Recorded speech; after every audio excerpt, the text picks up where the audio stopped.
Hey guys, welcome to my YouTube channel. ಇವತ್ತು ನಾನು visit ಮಾಡೋಕ್ಕೆ ಹೋಗ್ತಿರುವ ಇನ್ನೊಂದು ಅಮೇಝಿಂಗ್ ಟ್ರೆಕ್ಕಿಂಗ್ ಪ್ಲೇಸು ಶ್ರೀರಾಮದೇವರ ಬೆಟ್ಟ.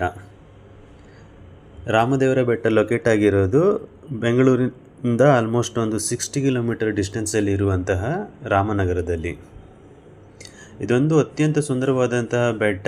ಆಮೇಲೆ ಇದರ ಪ್ರಮುಖ ಆಕರ್ಷಣೆ, ಇಲ್ಲಿ ಹಲವಾರು ದೇವಾಲಯಗಳನ್ನು ನೋಡೋದಕ್ಕೆ ಸಾಧ್ಯ. ರಾಮೇಶ್ವರ ದೇವಾಲಯ, ಆಮೇಲೆ ಶ್ರೀರಾಮನ ಪ್ರಮುಖವಾದಂತಹ ದೇವಾಲಯವನ್ನು ನೋಡೋದಕ್ಕೆ ಸಾಧ್ಯ. ಆಮೇಲೆ ಈ ಪ್ಲೇಸನ್ನು ನೀವು ರೀಚ್ ಆಗಬೇಕು ಟಾಪ್ ಅಂತ ಅಂದರೆ ಆಲ್ಮೋಸ್ಟ್ ಒಂದು 400+ ಸ್ಟೆಪ್ಸನ್ನು ಏರ್ಕೊಂಡು ಹೋಗ್ಬೇಕಾಗತ್ತೆ. ಅಷ್ಟೊಂದು ಸ್ಟೆಪ್ಸನ್ನು ಏರಿ ಮೇಲೆ ರೀಚ್ ಆಗ್ತಾ ಇದ್ದರೆ ಅದ್ಭುತವಾದಂತಹ ಶ್ರೀರಾಮನ ದೇವಾಲಯವಿದೆ. ಆಮೇಲೆ ಈ ಪ್ಲೇಸು ಫೇಮಸ್ ಆಗಿರೋದು ಮುಖ್ಯವಾಗಿ ಹಿಂದಿಯ ಶೋಲೆ ಮೂವಿಯನ್ನು ಇಲ್ಲಿ ಶೂಟಿಂಗ್ ಮಾಡಿರಲಾಗಿರುತ್ತೆ. ಅದಕ್ಕೆ ಅಮೇಝಿಂಗ್ ಆಗಿರೋ ವ್ಯೂ ಪಾಯಿಂಟ್ಸನ್ನು ಕೂಡ ನೋಡೋದಕ್ಕೆ ಸಾಧ್ಯ ಇಲ್ಲಿ. ಅದಕ್ಕೆ ಮೆಜಾರಿಟಿ ಆಫ್ ದ ವೀಕೆಂಡು ಯಾರು ಬೆಂಗಳೂರಿಂದ ಒಂದು ಲಾಂಗ್ ಡ್ರೈವ್ ಹೋಗ್ಬೇಕಂತ ಪ್ಲ್ಯಾನ್ ಮಾಡ್ಕೊತಾರೋ, ಸೊ ಅವರು ಈ ಪ್ಲೇಸನ್ನು ವಿಸಿಟ್ ಮಾಡೋದಕ್ಕೆ ಇಷ್ಟಪಡ್ತಾರೆ. ಇನ್ನು ಡಿಸ್ಟೆನ್ಸ್ ವೈಸ್ ನೋಡೋದಾದರೆ ಬೆಂಗಳೂರು ಮೇನ್ ಸಿಟಿಯಿಂದ ಆಲ್ಮೋಸ್ಟ್ ಒಂದು 65 to 70 ಕಿಲೋಮೀಟರ್ ಡಿಸ್ಟೆನ್ಸಲ್ಲಿ ಈ ಪ್ಲೇಸು ಲೊಕೇಟ್ ಆಗಿದೆ.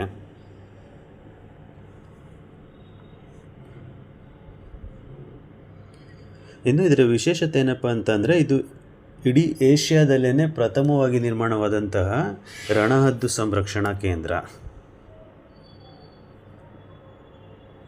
ವನ್ಯಜೀವಿಗಳು ಎಸ್ಪೆಷಲಿ ರಣಹದ್ದುಗಳನ್ನು ಸಂರಕ್ಷಣೆ ಮಾಡೋದಕ್ಕಂತ ಫೇಮಸ್ ಆಗಿರುವಂತಹ ಪ್ಲೇಸ್ ಇದು.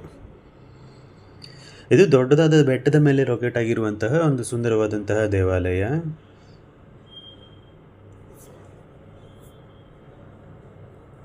ಹಲವಾರು ಅದ್ಭುತ ವಿಚಾರಗಳನ್ನು ಇಲ್ಲಿ ನೋಡೋದಕ್ಕೆ ಸಾಧ್ಯ.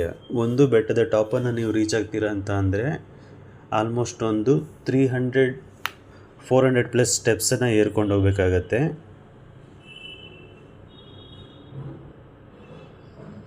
ದಟ್ಟದಾದ ಕಾಡಿನ ನಡುವೆ ಇರುವಂತಹ ಒಂದು ಅದ್ಭುತವಾದಂತಹ ಪ್ಲೇಸ್ ಇದು. ಆಮೇಲೆ ಬೆಟ್ಟ ವಿಸಿಟ್ ಮಾಡೋದಕ್ಕೆ ಟೈಮಿಂಗ್ ಕೂಡ ಇದೆ. Early morning 8 o'clock evening 5 o'clock ಮಾತ್ರ ಅಲೋ ಮಾಡ್ತಾರೆ. ಯಾಕಂದರೆ ಒಂದು ಬೆಟ್ಟ ಪ್ರದೇಶ, ಆಮೇಲೆ ಕಾಡು ಪ್ರಾಣಿಗಳು ಕೂಡ ಇರೋದರಿಂದ ಡೇ ಟೈಮಲ್ಲಿ ಮಾತ್ರ ನೀವು ಈ ಪ್ಲೇಸನ್ನು ವಿಸಿಟ್ ಮಾಡೋದಕ್ಕೆ ಸಾಧ್ಯ. ಮೇ ಬಿ ಇನ್ಯಾವುದೋ ಟೈಮಲ್ಲಿ ಬಂದರೆ ಬೇರೆ ಯಾವುದೋ ಕಾಡು ಪ್ರಾಣಿಗಳಿಂದನೋ ಅಥವಾ ಇನ್ಯಾವುದೋ ರೀತಿ ಅನಾಹುತ ಆಗುವಂತಹ ಸಾಧ್ಯತೆ ಕೂಡ ಇದೆ. ಅದಕ್ಕೆ ಟೈಮಿಂಗ್ ಕೂಡ ಫಿಕ್ಸ್ ಮಾಡಿದ್ದಾರೆ. ಇದೊಂದು ಅದ್ಭುತವಾದಂಥ ಸಿನಾರಿ, ಯಾಕಂದರೆ ದಟ್ಟದಾದಂಥ ಕಾಡು, ಆಮೇಲೆ ಆ ಕಾಡಿನ ನಡುವೆ ಹಚ್ಚ ಹಸಿರಿನ ನಡುವೆ ನಡ್ಕೊಂಡು ಹೋಗ್ತೀವಿ.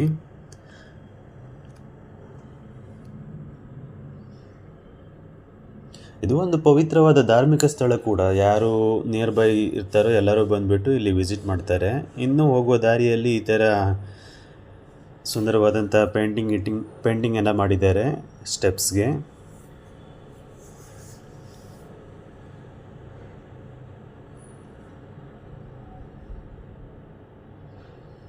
ಆಲ್ಮೋಸ್ಟ್ ನೀವು ಬೆಟ್ಟದ ಕೆಳಭಾಗದಿಂದ ಮೇಲೆ ರೀಚ್ ಆಗೋದಕ್ಕೆ ಒಂದು 1/2 hour to 45 minutes ಹಿಡಿಯುತ್ತೆ.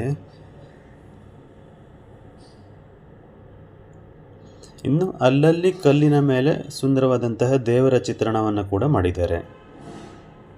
ಆಮೇಲೆ ಪೇಂಟಿಂಗ್ ಕೂಡ ಮಾಡಿಬಿಟ್ಟು ನೋಡೋದಕ್ಕೆ ತುಂಬ ಸುಂದರವಾಗಿ ಕಾಣೋ ಹಾಗೆ ಕ್ರಿಯೇಟ್ ಮಾಡಿದ್ದಾರೆ. ಇನ್ನು ಹಲವಾರು ಚಿಕ್ಕ ಚಿಕ್ಕ ದೇವಾಲಯಗಳನ್ನು ಕೂಡ ನೀವು ನೋಡೋದಕ್ಕೆ ಸಾಧ್ಯ. ಕಲ್ಲಿನಲ್ಲೇ ಒಳಭಾಗದಲ್ಲಿ ಕೆತ್ತಿರುವಂಥ ಸುಂದರವಾದಂತಹ ದೇವಾಲಯಗಳು.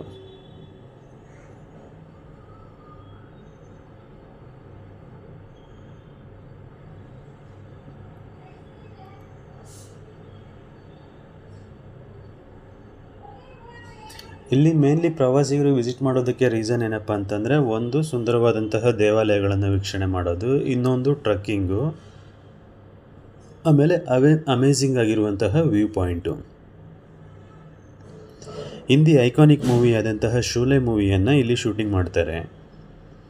ಅಮಿತಾಬ್ ಬಚ್ಚನ್ ಅವರು ಆ್ಯಕ್ಟಿಂಗ್ ಮಾಡಿರುವಂಥ ಮೂವಿ ಇದು. ಅಮಿತಾಬ್ ಬಚ್ಚನ್, ಹೇಮಾ ಮಾಲಿನಿ ಅವರು, ಆಮೇಲೆ ಧರ್ಮೇಂದ್ರ ಅವರು ಆ್ಯಕ್ಟ್ ಮಾಡಿ ಅವರ ಕರಿಯರ್ಗೆ ತುಂಬ ಬಿಗ್ ಹಿಟ್ ಕೊಟ್ಟಿರುವಂಥ ಪ್ಲೇಸ್ ಮೂವಿ ಇದು. ಆ ಮೂವಿಯನ್ನು ಇಲ್ಲೇ ಶೂಟಿಂಗ್ ಮಾಡಿರಲಾಗಿರುತ್ತೆ. ಅದಕ್ಕೆ ಇದನ್ನು ಇನ್ನೊಂದು ನೇಮಲ್ಲಿ ಶೋಲೆ ಪಹಾಡ್ ಅಂತ ಕೂಡ ಕರೀತಾರೆ.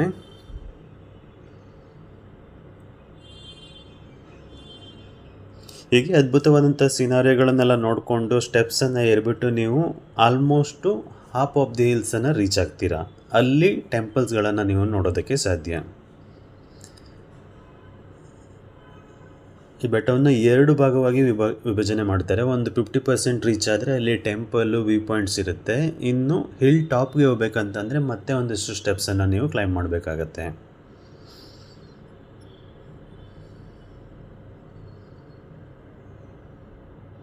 ಇದು ಸುಂದರವಾದಂಥ ಶ್ರೀ ರಾಮೇಶ್ವರ ದೇವಾಲಯ, ರಾಮೇಶ್ವರ ಸ್ವಾಮಿಯ ದೇವಾಲಯ. ಇದು ಕಂಪ್ಲೀಟಾಗಿ ಕಲ್ಲಿನಲ್ಲಿ ಕೆತ್ತಿರುವಂತಹದ್ದು, ಕಲ್ಲಿನಲ್ಲೇ ನಿರ್ಮಾಣ ಮಾಡಿರುವಂಥದ್ದು. ಎಷ್ಟು ಶತಮಾನಗಳು ಹೋದರೂ ಏನೂ ಪ್ರಾಬ್ಲಮ್ ಆಗೋಗೆ ಕಾಣಿಸಲ್ಲ. ಸುಂದರವಾಗಿ ಕಲ್ಲಿನಲ್ಲೇ ಬಿಲ್ಟ್ ಮಾಡಿದ್ದಾರೆ.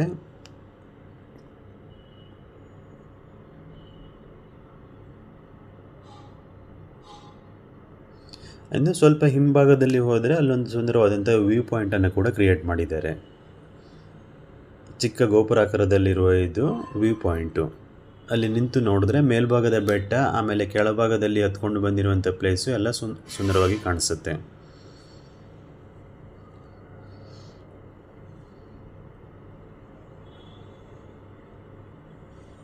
ಸೊ ಜನ ಸ್ವಲ್ಪ ಹೊತ್ತು ಇಲ್ಲಿ ವಿಶ್ರಾಂತಿಯನ್ನು ಕೂಡ ಪಡೆದು ಹೋಗುವ ಒಂದು ಪ್ರತೀತಿ ಇದೆ. ಇದು ಅದ್ಭುತವಾದಂತಹ ವ್ಯೂ ಪಾಯಿಂಟು. ಈ ಬೆಟ್ಟದ ಕೆಳಭಾಗದಲ್ಲಿನೇ ಶೂಲೆ ಮೂವಿಯ ಶೂಟಿಂಗ್ ಕೂಡ ಮಾಡಿರ್ತಾರೆ. ಕೆಳಭಾಗದಲ್ಲಿ, ಆಮೇಲೆ ಬೆಟ್ಟದ ಮೇಲ್ಭಾಗದಲ್ಲಿ ಕೂಡ ಶೂಟಿಂಗ್ ಸ್ಪಾಟನ್ನು ಮಾಡಿರ್ತಾರೆ.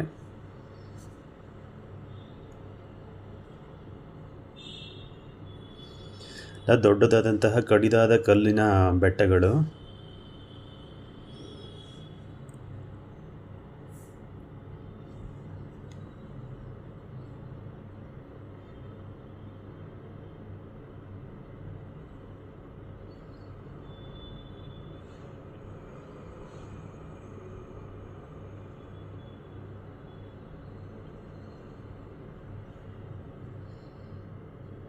ಇವನ್ನೆಲ್ಲ ವೀಕ್ಷಣೆ ಮಾಡಿಕೊಂಡು ನೀವು ಸ್ವಲ್ಪ ಮುಂದುವರೆದ್ರೆ ಶ್ರೀ ರಾಮೇಶ್ವರ ಸ್ವಾಮಿ ಟೆಂಪಲ್ ಒಳಭಾಗವನ್ನು ಕೂಡ ಎಂಟರ್ ಆಗ್ಬೋದು.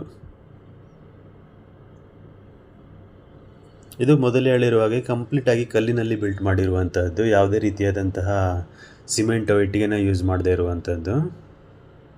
ಪ್ರಮುಖವಾದ ಹಿಂದೂ ದೇವಾಲಯಗಳು ಇವೆಲ್ಲನೂ.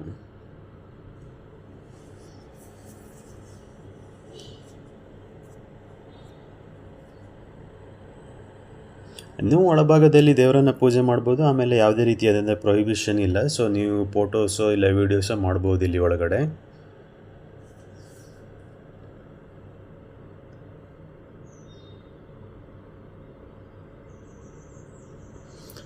ಸುಂದರವಾದ ರಾಮೇಶ್ವರ ಸ್ವಾಮಿಯನ್ನು ನೀವು ಒಳಗಡೆ ಪೂಜೆ ಮಾಡ್ಬೋದು.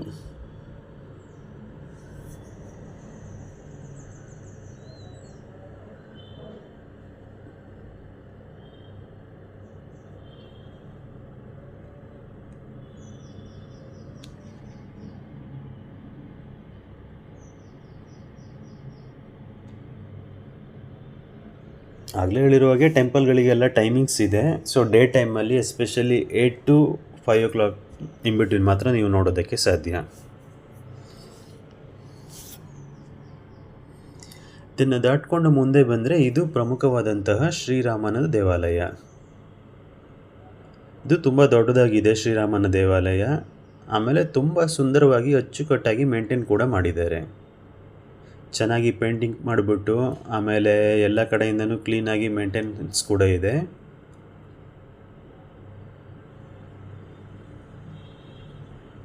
ತುಂಬಾ ಅದ್ಭುತವಾಗಿರುವಂತಹ ಶ್ರೀರಾಮನ ದೇವಾಲಯ ಇದು.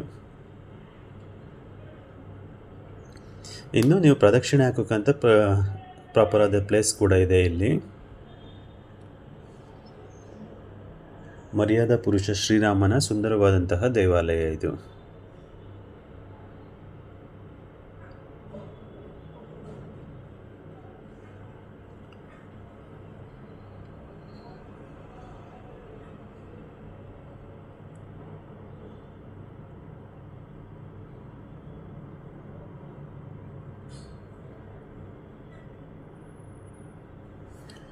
ಒಂದು ಸುಂದರವಾದಂತಹ ದೇವಾಲಯ. ಇನ್ನೊಂದು, ಈ ಪ್ಲೇಸು ಲೊಕೇಟ್ ಆಗಿರೋದು ಇನ್ನೂ ಅದ್ಭುತವಾಗಿರುವಂಥದ್ದು.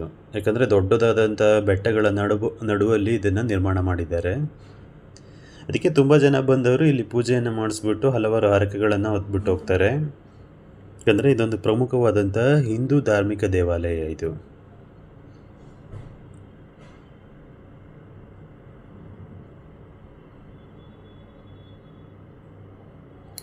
ಇನ್ನೊಂದು ಅದ್ಭುತ ಏನಪ್ಪ ಅಂತಂದರೆ ಇಲ್ಲಿ ಮಧ್ಯಾಹ್ನದ ಟೈಮು ಅನ್ನಪ್ರಸಾದ ಕೂಡ ವಿತರಣೆ ಮಾಡ್ತಾರೆ. ಯಾರು ಬೆಟ್ಟವನ್ನು ಮೇಲೆ ಏರ್ಕೊಂಡು ಬರ್ತಾರೋ ಎಲ್ಲರೂ ಇಲ್ಲಿ ಬಂದು ಆರಾಮಾಗಿ ಊಟವನ್ನು ಕೂಡ ಮಾಡ್ಬೋದು. ಇಲ್ಲಿ ಯಾವುದೇ ಧರ್ಮದ ರಿಸ್ಟ್ರಿಕ್ಷನ್ ಇಲ್ಲ, ಎಲ್ಲರೂ ಬರ್ಬೋದು. ಆಮೇಲೆ ಮಧ್ಯಾಹ್ನದ ಹೊತ್ತಿನ ಊಟವನ್ನು ಕೂಡ ಸವಿಬೋದು. ಊಟನೂ ಅಮೇಝಿಂಗ್ ಆಗಿರುತ್ತೆ. ಆಮೇಲೆ ಅಷ್ಟೇ ದೇವಾಲಯದ ಒಳಭಾಗವನ್ನು ತುಂಬ ಕ್ಲೀನಾಗಿ ಮೇಂಟೈನ್ ಮಾಡಿದ್ದಾರೆ.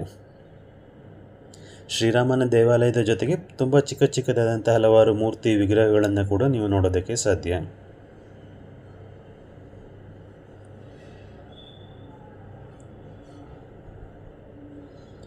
ಇದು ಆಚೆಗಡೆಯಿಂದ ನೋಡ್ಬೋದಾದಂತಹ ಅಮೇಝಿಂಗ್ ವ್ಯೂ ಪಾಯಿಂಟ್.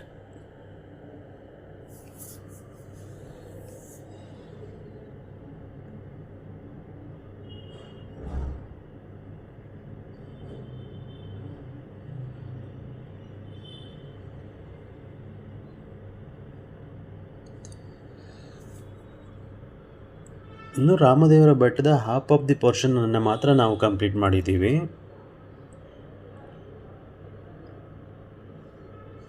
ಇನ್ನು ಹಿಲ್ ಟಾಪ್ಗೆ ಅಥವಾ ಪ್ರಮುಖವಾದಂಥ ವ್ಯೂ ಸ್ಟೇಷನ್ಗೆ ಹೋಗ್ತೀರಾ ಅಂತಂದರೆ ಇನ್ನೂ ಒಂದು ಅರ್ಧ ಭಾಗದ ಬೆಟ್ಟವನ್ನು ನೀವು ಹತ್ತಬೇಕಾಗತ್ತೆ.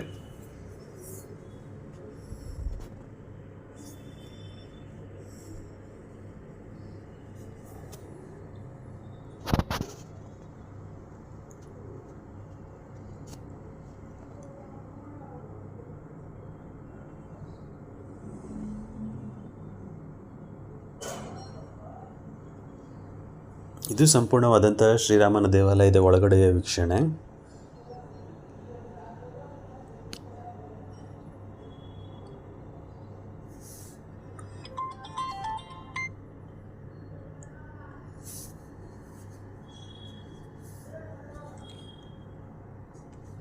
ಇನ್ನು ಎಸ್ಪೆಷಲಿ ವೀಕೆಂಡ್ಸಲ್ಲಿ ಇಲ್ಲಿ ತುಂಬ ಜನ ವಿಸಿಟ್ ಮಾಡ್ತಾರೆ. ಸೊ SRS ಹಿಲ್ಸ್ಗೆ ಬಂದು ಅಲ್ಲಿಂದ ಇಲ್ಲಿಗೂ ಕೂಡ ಈಸಿಯಾಗಿ ಬರ್ಬೋದು. ಇನ್ನು ಬೆಟ್ಟವನ್ನು ದೇವಾಲಯವನ್ನು ನೋಡಿಬಿಟ್ಟು ಮುಂದುವರೆದ್ರೆ ಅಲ್ಲಿಂದ ಪ್ರಮುಖವಾದಂತಹ ವ್ಯೂ ಪಾಯಿಂಟು ಆಮೇಲೆ ಶೋಲೆ ಶೂಟಿಂಗ್ ಸ್ಪಾಟ್ ಕೂಡ ನೀವು ಹೋಗ್ಬೋದು. ಇದು ಕಡಿದಾದ ದಾರಿ. ಇಲ್ಲಿಂದ ಮುಂದೆ ಏನು ತುಂಬ ಡೆವಲಪ್ ಮಾಡಿಲ್ಲ ರೋಡನ್ನು. ಸೊ ಕಡಿದಾದ ಹಳೆ ದಾರಿಯನ್ನು ನೀವು ಏರ್ಕೊಂಡು ಮೇಲೆ ಹೋಗಬೇಕಾಗತ್ತೆ. ಇನ್ನು ರಿಸ್ಕ್ ಅಂದರೆ ಈ ರೀತಿ 80 ಡಿಗ್ರಿಯಲ್ಲಿರುವಂತಹ ದೊಡ್ಡದಾದಂತಹ ಒಂದು ಕಲ್ಲಿನ ಬೆಟ್ಟವನ್ನು ನೀವು ಮೇಲೆ ಹತ್ಕೊಂಡು ಹೋಗಬೇಕಾಗತ್ತೆ. ಅದಕ್ಕೂ ಮೇಲೆ ಹೋದರೆ ವ್ಯೂ ಪಾಯಿಂಟನ್ನು ನೋಡೋದಕ್ಕೆ ಸಾಧ್ಯ. ಇದು ಪ್ರಮುಖವಾದಂತಹ ವ್ಯೂ ಪಾಯಿಂಟು, ತುಂಬಾ ಸುಂದರವಾಗಿದೆ. ಆಮೇಲೆ ರಾಮದೇವರ ಬೆಟ್ಟದ ಟಾಪ್ ಪೀಕ್ ಇದು. ಇಲ್ಲಿ ಮೇಲ್ಭಾಗದಲ್ಲಿ ಚಿಕ್ಕದಾದಂತಹ ಒಂದು ನೀರಿನ ಆಕಾರವನ್ನು ಕೂಡ ನೋಡ್ಬೋದು. ಆಮೇಲೆ ಸುತ್ತಲಿರುವಂತಹ ವ್ಯೂ ಪಾಯಿಂಟು ತುಂಬಾ ದೊಡ್ಡದಾದಂತಹ ಬೆಟ್ಟ ಇದು. ಸೊ ಯಾರೇ ವೀಕ್ಷಣೆಗೆ ಬಂದರೂ ಈ ಪ್ಲೇಸನ್ನು ಬರೋದಕ್ಕೆ ಮಿಸ್ ಮಾಡಬೇಡಿ. ಯಾಕಂದರೆ ಕೆಳಗಡೆ ಟೆಂಪಲ್ ಇವನ್ನೆಲ್ಲ ನೋಡೋದೊಂದು ಬ್ಯೂಟಿ ಆದರೆ ಈ ಮೇಲ್ಭಾಗದ ಟಾಪನ್ನು ರೀಚ್ ಆಗಿಬಿಟ್ಟು ವ್ಯೂ ಪಾಯಿಂಟನ್ನು ನೋಡೋದು ಇನ್ನೂ ಒಂದು ಅಮೇಝಿಂಗ್ ಎಕ್ಸ್ಪೀರಿಯನ್ಸು. ಸ್ವಲ್ಪ ಸೇಫ್ಟಿ ಬಗ್ಗೆ ಕೂಡ ಜಾಗ್ರತೆಯನ್ನು ಕೊಡಬೇಕಾಗತ್ತೆ ಈ ಟಾಪನ್ನು ರೀಚ್ ಆಗುವಾಗ. ಯಾಕಂದರೆ ಈ ಬೆಟ್ಟವನ್ನು ಹತ್ತಬೇಕಾದ್ರೆ ಆಲ್ಮೋಸ್ಟ್ 80 ಡಿಗ್ರಿಯಲ್ಲಿರುವ ಕಲ್ಲನ್ನು ಹಿಡ್ಕೊಂಡು ನೀವು ಮೇಲೆ ಹತ್ತಬೇಕಾಗತ್ತೆ. ಎಸ್ಪೆಷಲಿ ವಯಸ್ಸಾಗಿರೋರನ್ನ ಮಕ್ಕಳನ್ನ ಕರ್ಕೊಂಬರ್ತೀರಾ ಅಂತಂದರೆ ಬಿ ಕೇರ್ಫುಲ್. ಇದೆಲ್ಲ ಪ್ಲೇಸ್ಗಳಲ್ಲಿ ಶೋಲೆ ಮೂವಿಯ ಶೂಟಿಂಗನ್ನು ಮಾಡಿರಲಾಗತ್ತೆ.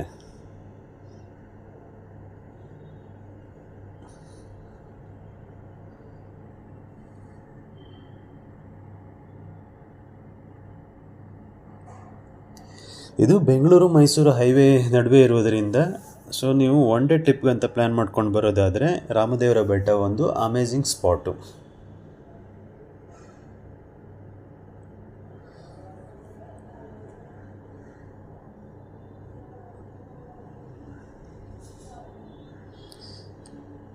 ಹೋಪ್ ಈ ವಿಡಿಯೋ ನಿಮಗೆ ಇಷ್ಟ ಆಗಿರುತ್ತೆ. ಇಷ್ಟ ಆದರೆ ನನ್ನ ಯೂಟ್ಯೂಬ್ ಚಾನಲ್ನ ಸಬ್ಸ್ಕ್ರೈಬ್ ಮಾಡಿ, ಆಮೇಲೆ ಬೆಲ್ ಐಕನ್ ಮೇಲೆ ಹಿಟ್ ಮಾಡಿ. ಸೊ ಫ್ಯೂಚರಲ್ಲಿ ಯಾವುದೇ ರೀತಿಯಾದ ವೀಡಿಯೋನ ಅಪ್ಲೋಡ್ ಮಾಡಿದ್ರೆ ನಿಮಗೆ ನೋಟಿಫಿಕೇಷನ್ ಬರುತ್ತೆ.